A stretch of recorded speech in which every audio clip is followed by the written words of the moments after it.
Hello.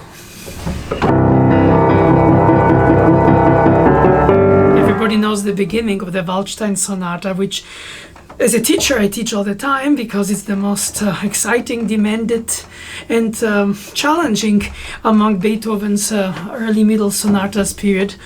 And many times the questions remain unanswered between the intent of the composer and the notation through which it comes to us. And students and I look at the score as desperate answer to read between what logically he should have done if he had perhaps been teaching his own piece, but he only composed it, which is marvelous for us to have.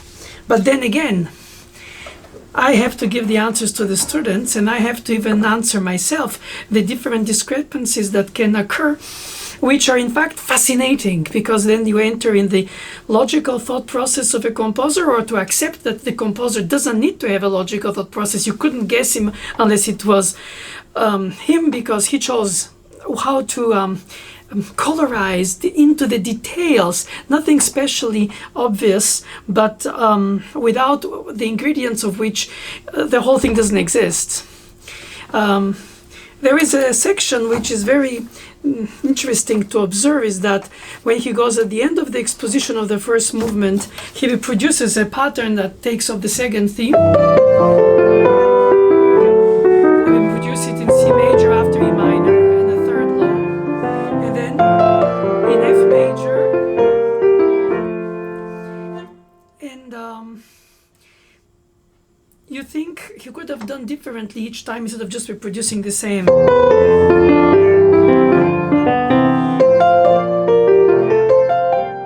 Okay, this is just very superficial and unimportant, because obviously he chose to have the thematic material restated of the second theme, and therefore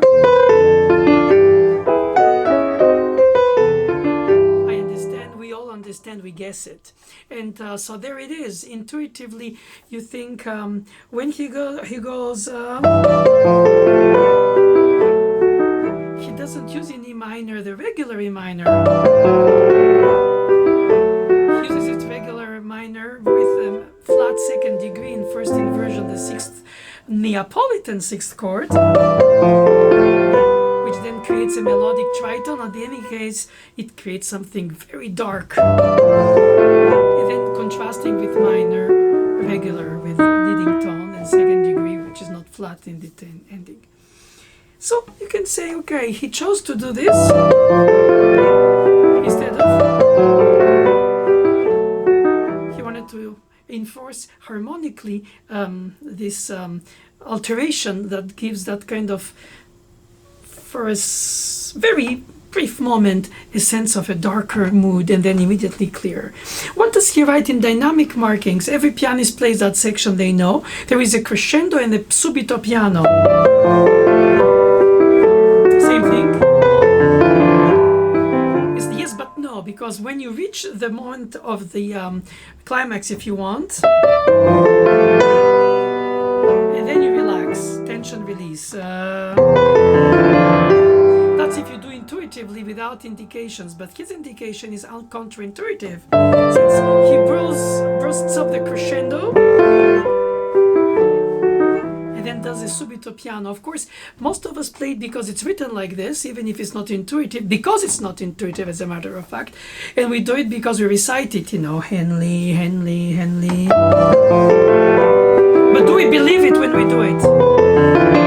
And does Beethoven say how much the crescendo bursts before the subito piano, or within the general piano dynamic? Is it just a very small crescendo? This nuancing is not indicated in the notation. But at the same time, it is clear that every time he needs to reproduce this pattern, he does the same dynamic marking, which is to say, make sure you don't follow your instinct, but play my instinct, or at least my thought. That's his. Now here he does it in C major purely, without a minor into major, or a relative, or the flat six, the second.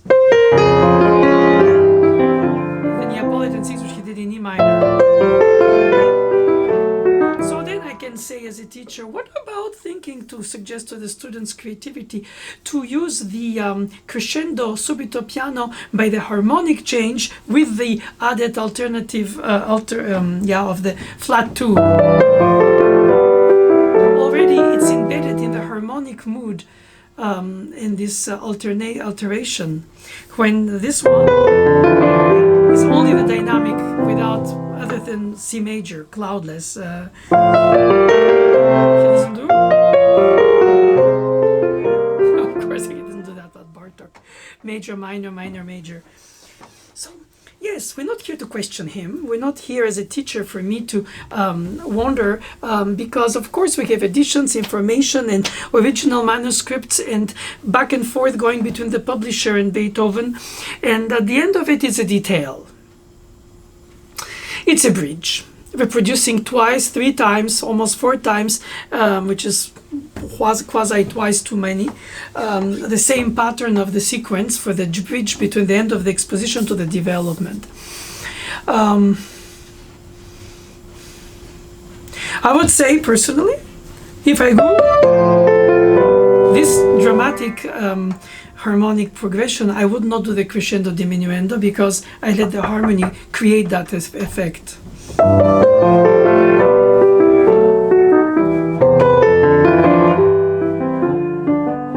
But this one I would do because it is in C major, and then it needs the effect of the dynamic. Not forget Beethoven wrote for forte piano, not for piano. And so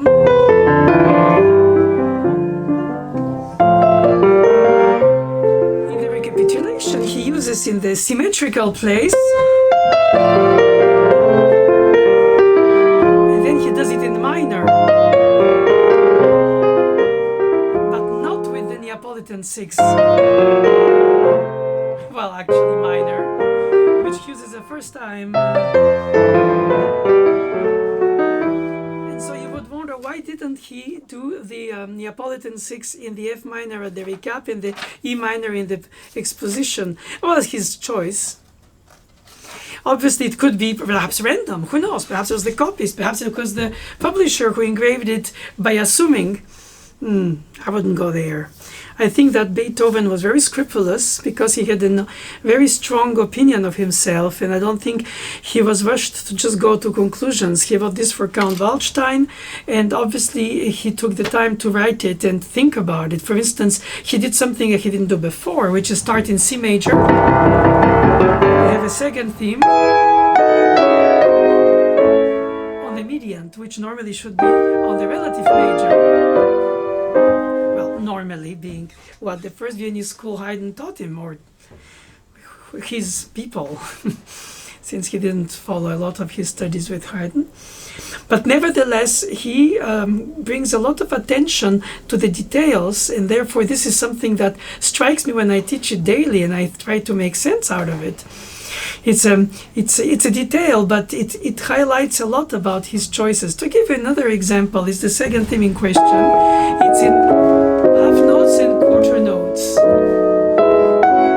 It's written obviously like a chorale, with the melody and the harmony and the rhythm all one, each note together vertically. And as soon as he replaces it after the presentation, he uses decorative triplets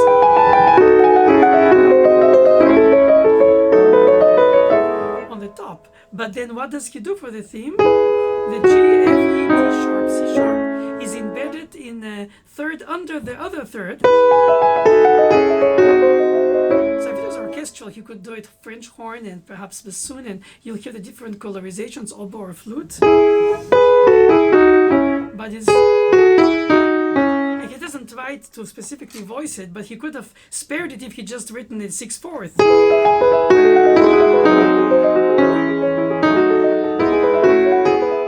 So he chose to have it. So I thought for many years as a teacher, as well as my conviction since a child, to listen to the layers of the contrapuntal and therefore the polyphonic, therefore piano writing, orchestral, symphonic. Even the piano has one single color, which is piano, but the orchestra has different orchestra colors, instruments. The timbres variety, so you have to voice and bring out and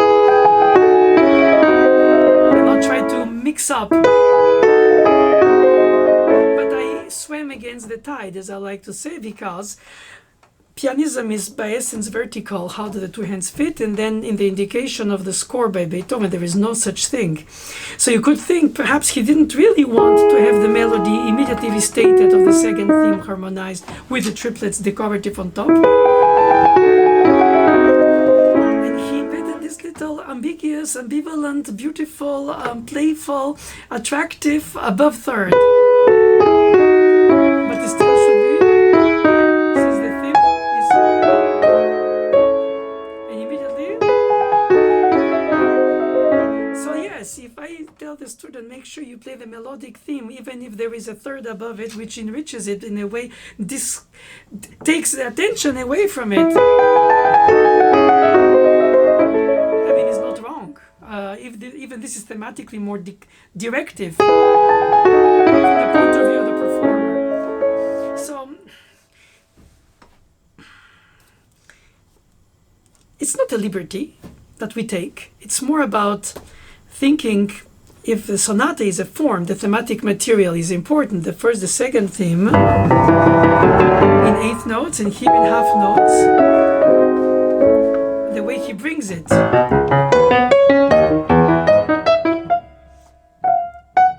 Sharp is better. Is also a pattern of 16th notes. And then he goes to eighth notes and directly to half notes in the bridge to the second theme, which is in such a larger rhythmic values than the opening theme.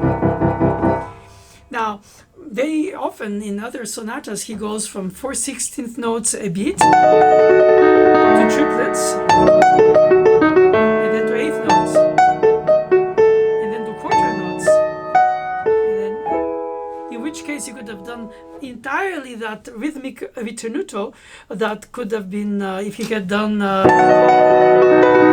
then in triplets in eighth notes by two, and then in quarter notes, and then the half notes. But it's too evident, too obvious, too obviously. If we did complete it in case it was unfinished after the first page, we would have done something like that, because it's logical to think, okay, he's going to bring it with a rhythmic ritenuto. But he chooses to go strictly, in fact, from 16th notes to eighth notes and directly to half notes and quarter notes. Not passing by the triplets, which would have been 3 for a beat, after 4 for a beat, into 2 for a beat, and then 1 a beat, and then half note, which is 2 quarter notes a beat.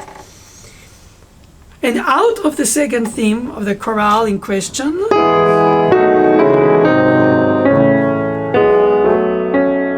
he uses triplets. So he decorates the second theme with triplets and not with 16 notes. That's the choices. That's exactly where it's interesting. Or in 30 seconds. And in fact, when we observe how he chooses his patterns, even in the accompaniment, in the opening, the thematic material is the theme, the melody, the rhythm, and the harmonization all in one. It sounds like an accompaniment pattern, but that's it all. He has it there, and then in the fourth row. This would have broken arpeggio of the chords. And not first of all, perhaps he couldn't play it, and besides the pianos of the time couldn't respond so fast to repeated chords in 16th notes after the repeated notes in 8th notes, so he breaks it. Digga, digga, digga, digga, digga, digga, da. Of course, played with pedal and inside the keys, it sounds more like a vibrato. Or even without pedal. But not, because that makes it mundane.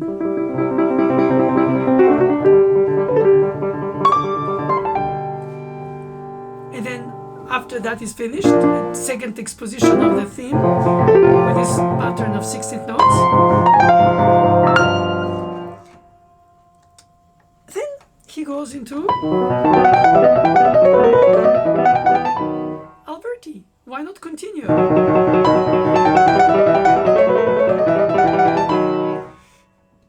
And Alberti, in a way, is the pattern that everybody expects, basic an arpeggio of the chord.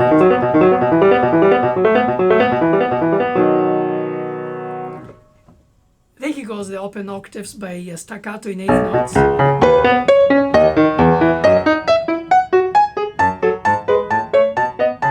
then the half notes, and then the triplets after that. So he chooses how to build the infrastructure of his construction by thinking, okay, I will do pattern of 16th note for drive, or 8th notes, or 16th notes. Then 16th notes in arpeggios, 1 to 1, and then 8th notes, and then the half note, quarter, then the triplets.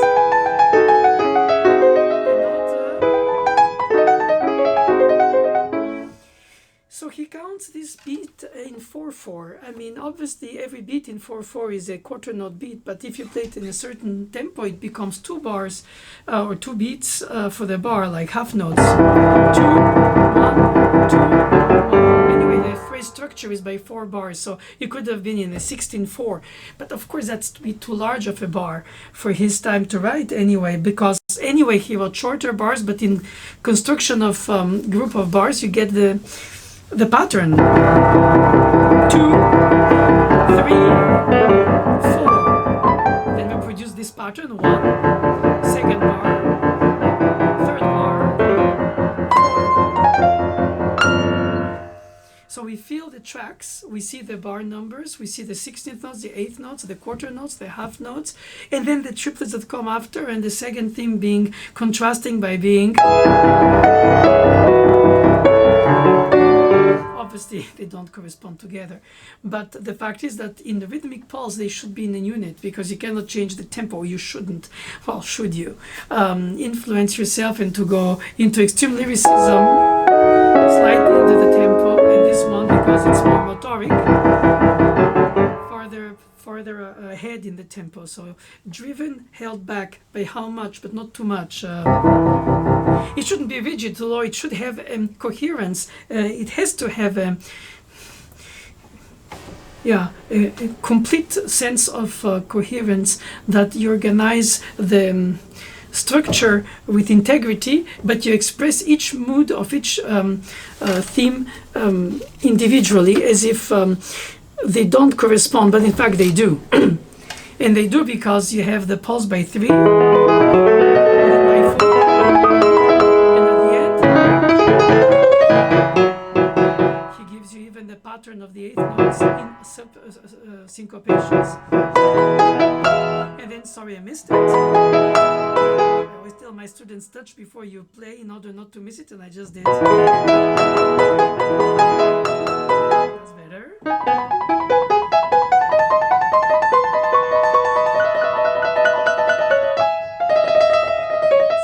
From the 8th notes to the triplets, the 16th notes to the trill, which is faster than the 16th notes. It's almost 30 seconds in a way because of the tempo. And so he does have that actually around rhythmically throughout the exposition. So it's too fast for the beginning, too slow for the second theme, or too slow for the beginning and too rushed for the second theme. You cannot adjust each section to a different tempo, since a sonata is a form, therefore a structure, and the structure calls for diversity within the unit, or unity of the structure. This kind of daily thoughts when I teach this piece, even if often, is really the brainstorming that keeps you alive as a teacher and away from your certitudes, because students come up with solutions I didn't think of when I was studying it, let less since I teach it. And in a way, we all are learning while we're studying a piece, those who rediscover it as the teacher and those who discover it as the students. It's asymmetrical on the spot, but in fact, in reality, it's less asymmetrical than that. it's all of us trying to serve him. His thought process, his ideas, and how he thought he should do it. And by thinking how he avoid doing, we understand even better how to progress through the patterns of his developmental thought, how to reach next section and how to bring this section. It's not just a theme, a bridge, an exposition, a recap, and a development in the middle with the repeat. Okay, these are facts, but it's how you bring them around that is so artful, so you don't even notice it really, and somehow the listener is brought in by your interpretative colorization or highlighting. They are on a journey of enmarvelment, and even if they know the piece, they might rediscover it through you with a different point of view.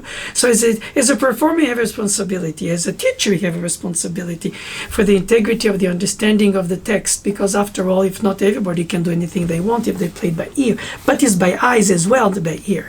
Intuition is the ear, the eye is the analysis, and then thought process, and how you organize, how you count, how you define the acoustics, the pedal, the distance between the audience and the acoustics of the room in which you play. And in fact, it gets solved, if it ever does, in a case-by-case situation where the student brings in a lot of the input. Which is why teaching is a learning experience, and I'm sure that you all know that anyway, but I just wanted to share that again with you. Thank you.